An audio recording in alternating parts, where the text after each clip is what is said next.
Prime Minister Khan, thank you very much for joining us.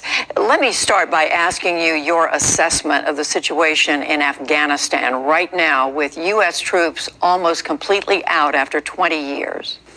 Well, Judy, I think the U.S. has really messed it up in Afghanistan.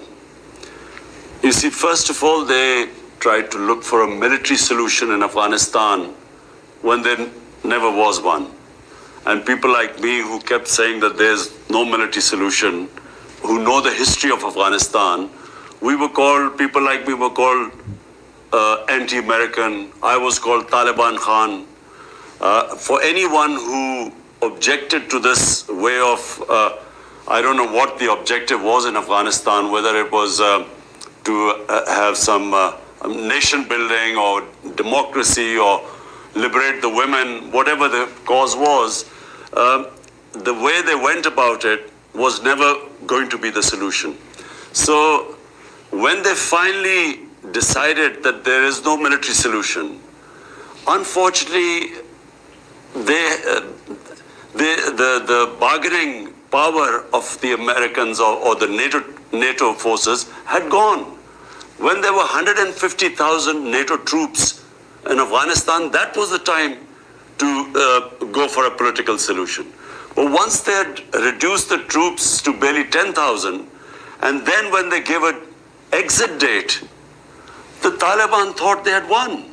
And so therefore it was very difficult for now to get them to compromise. It's very difficult to force them into a political solution. So because they think that, they won. Well, whatever has happened in the past, as we said, the Taliban now is on the rise in Afghanistan. Is that a good outcome for Afghanistan?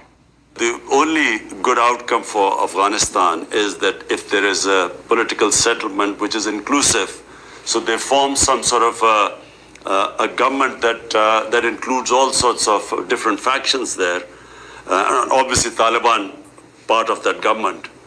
The worst situation in Afghanistan would be if there's a civil war and a protracted civil war.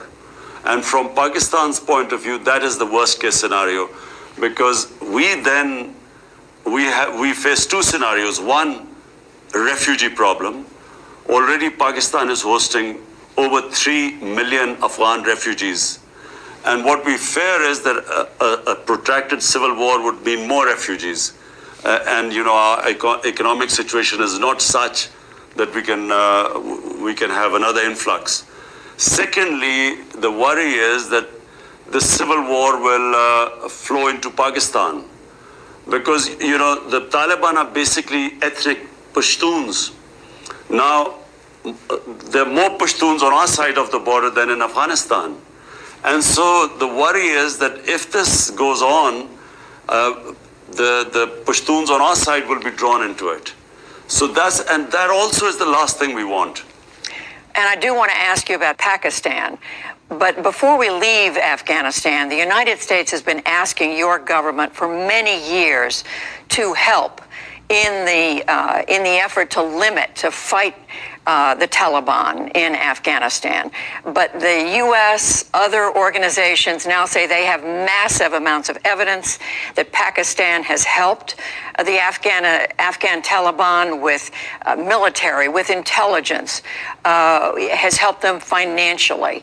How do you explain that this is a terrorist group operating in Afghanistan? How do you explain the support your government has given repeatedly over the years to the Afghan Taliban? Judy, I find this extremely unfair. And so you should know a little bit of the history. Come 9/11, Pakistan had nothing to do with what happened, the terrorist act in New York. Pakistan, in the sense that Al-Qaeda was based in Afghanistan, there were no militant Taliban in Pakistan. No Pakistani was involved. And so when the Pakistani government decided to join the US's war on terror, this country was devastated by that. 70,000 Pakistanis died in that war, which we had nothing to do with. We had over $150 billion lost to the economy. It's not the only thing that's blamed, but it's an important thing that's blamed, in that the Afghan Taliban has always been able to have a safe haven next door in Pakistan. And again, the U.S. says it has mountains of evidence that your ISI, other elements of the Pakistan military, have helped the Taliban in Afghanistan over the years. Just in the last few days, there's a report 10,000 Pakistan fighters have crossed over the border to help the Taliban in this most recent fighting. So this is going on right now. Judy, for a start, this 10,000 Taliban, or they call the Afghan government said jihadi fighters, have crossed over. This is absolute nonsense. Why don't they give us evidence of this? Firstly, let me just go back. When they say that Pakistan gives safe havens, sanctuaries to Taliban, where are these safe havens? When we say there are 3 million Afghan refugees in Pakistan, who are, by the way, the same ethnic group as the Taliban, Pashtuns. Now, there are camps of 500,000 people. There are camps of 100,000 people. And Taliban are not some military outfit. They are normal civilians.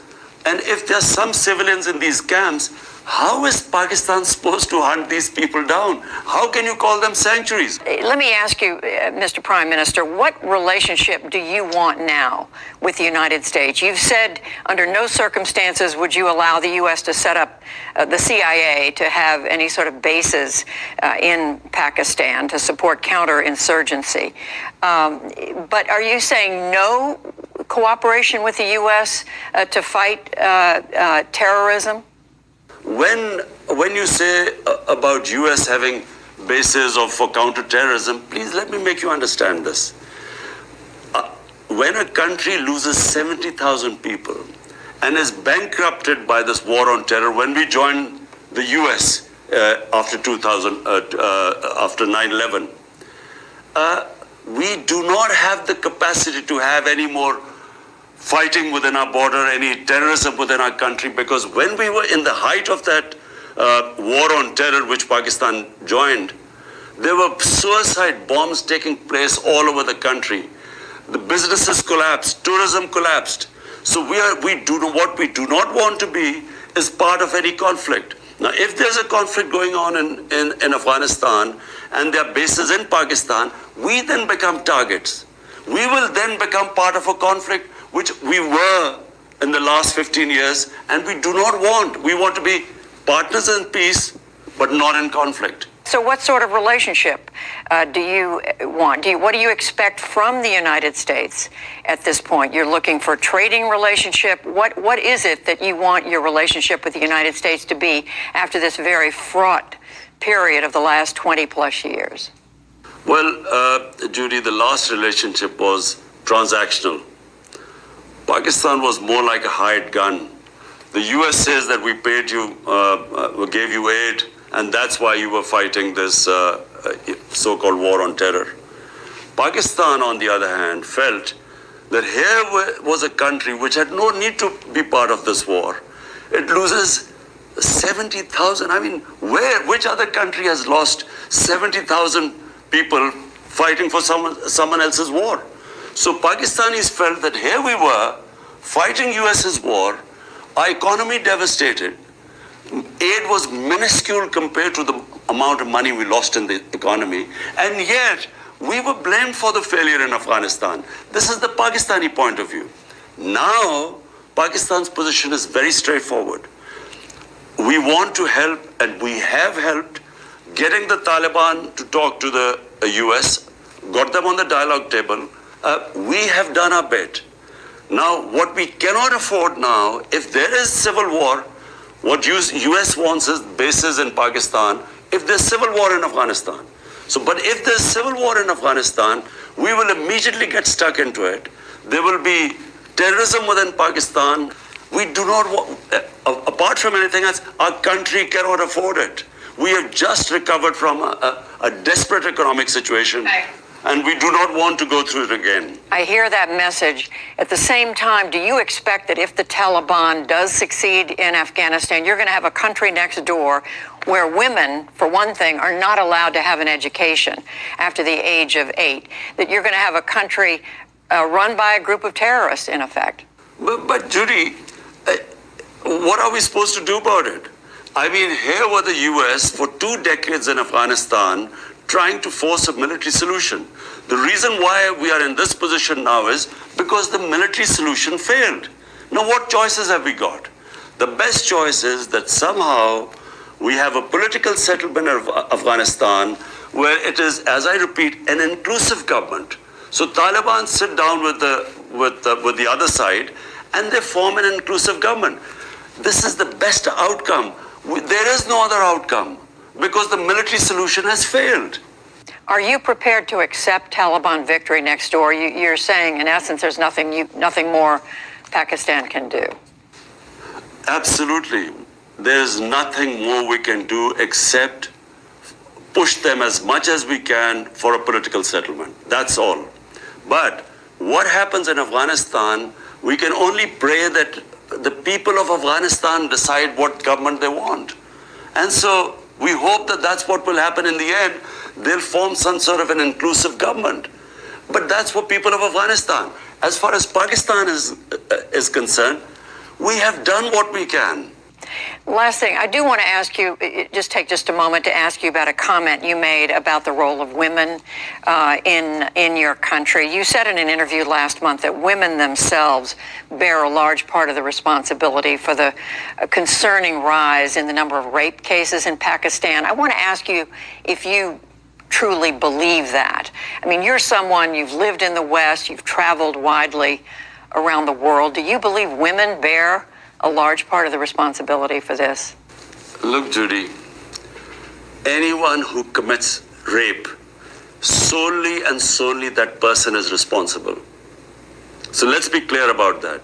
No matter how much ever a woman is provocative or whatever she wears, the person who commits rape, he is fully responsible. Never is the victim responsible. My comments were completely taken out of context. They were simply talking about Pakistan society where we are having a sharp rise in sex crimes. And sex crime does not include just women. More than rape, child abuse, which is going through the roof. So my comments were in that context, and I used the word parda. In Islam, parda does not mean just clothes. And parda is not restricted to women only. Parda is for men as well. It means bringing the temptation down in a society. This is what I was talking about, and it was taken out of deliberately. And I have to say, because I know all the interviews I've given, never would I say such a stupid thing where a person who's raped is responsible for somehow. It's always the rapist that is responsible. Do you believe that the importance in your country of Islam complicates your ability to do something, to take a stronger stand against violence against women? Absolutely not. Islam gives dignity, respect to women. In fact, let me say, having traveled all over the world, I find that in Muslim countries, in Pakistan, even in other Muslim countries I've seen, women have far more treated with respect and given more dignity. You have odd cases everywhere in the world, but you look at the situation in Pakistan even now, I mean, look at the rape cases here, compare it to Western countries, they are minuscule compared to them. Yes, we have our issues, we have certain cultural problems, every nation has that. But that comes with cultural evolution, with education. But